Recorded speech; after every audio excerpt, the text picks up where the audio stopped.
Online कक्षा के इस प्लेटफार्म पर आप सभी छात्र छात्राओं का स्वागत है। कल हम लोगों ने कक्षा 9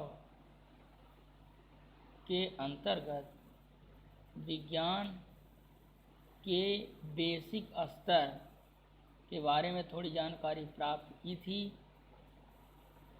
आज हम कक्षा 10 के विज्ञान के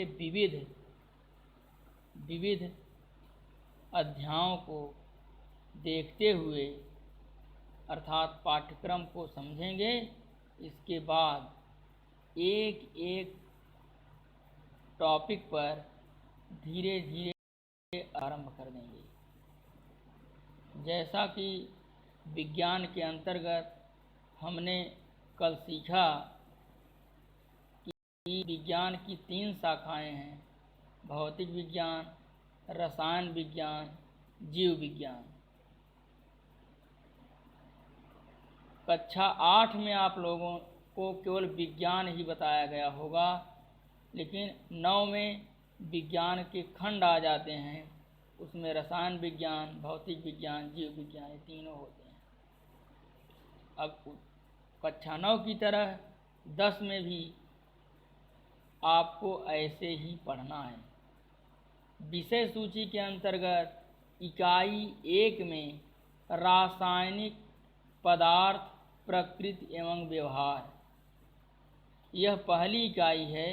इसके अंतर्गत 5 अध्याय हैं।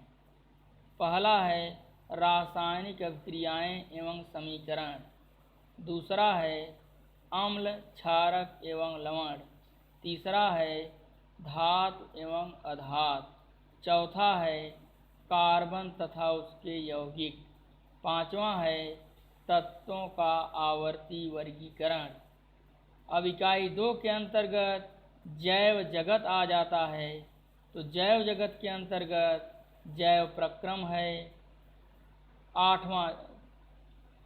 आठवां चैप्टर, फिर इसके बाद 6वां चैप्टर, फिर 7वां नियंत्रण एवं समन्वयन है, 8वां जीव जनन कैसे करते हैं, 9वां है आनुवंशिकता एवं जैव विकास, 10वां चैप्टर प्राकृतिक घटनाएं के अंतर्गत आती है। इस चैप्टर का नाम है प्रकाश, परावर्तन एवं अपवर्तन। 11वां है मानव नेत्र तथा रंग बिरंगा संसार, 12वां है विद्युत, 13वां है विद्युत धारा के चुंबकीय प्रभाव, 14वां है ऊर्जा के स्रोत, 15वां है हमारा पर्यावरण, 16वां है प्राकृतिक संसाधनों का संपोषित प्रबंधन। तो कुल मिलाकर के विज्ञान में 5 इकाई है। जैसा कि आप कक्षा 9 में देखे हैं कि आंतरिक मूल्यांकन के अंतर्गत 30 अंक, जबकि बाह्य मूल्यांकन मतलब परीक्षा के अंतर्गत जिसमें पेपर होगा 70 अंक का। तो कुल मिलाकर के विज्ञान में आपको 100 नंबर के कुल पूर्णांक बनते हैं।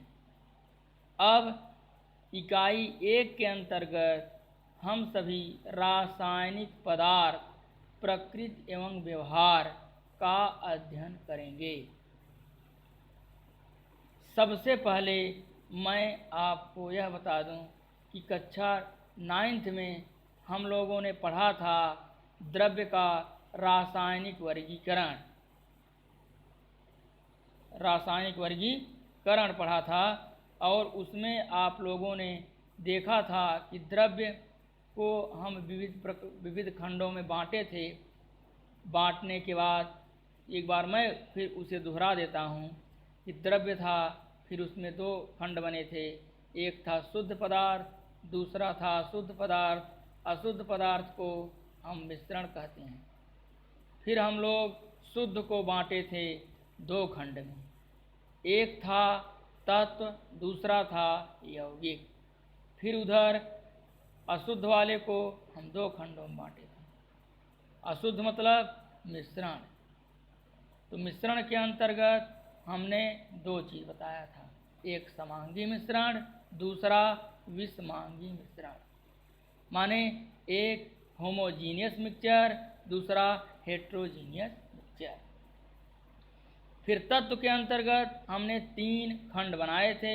पहला था धातु, दूसरा था अधातु और तीसरा था उपधातु। फिर यौगिक के अंतर्गत भी हम लोगों ने 2 प्रकार के यौगिक पढ़े थे, सम परमाणु के यौगिक, विषम परमाणु के यौगिक। तो इतना वर्गीकरण हम क्लास 9th में पढ़ लिए थे। यदि आपको किसी प्रकार की कोई दिक्कत हो तो कक्षा 9th के जो विद्यालय फेयर है उसको एक बार देख लीजिए। उसमें द्रव्य की रासायनिक वर्गीकरण विस्तार पूर्वक समझाई गई है। तो सबसे पहले उसी का अध्ययन करेंगे, क्योंकि बार बार तत्व आएगा, यौगिक आएगा, फिर तत्व में धातु आएगा, अधातु आएगा न। इस प्रकार आप पूरे रासायनिक अभिक्रिया में देखेंगे, इसी के इर्द गिर्द घूमता जाएगा। बहुत बहुत धन्यवाद।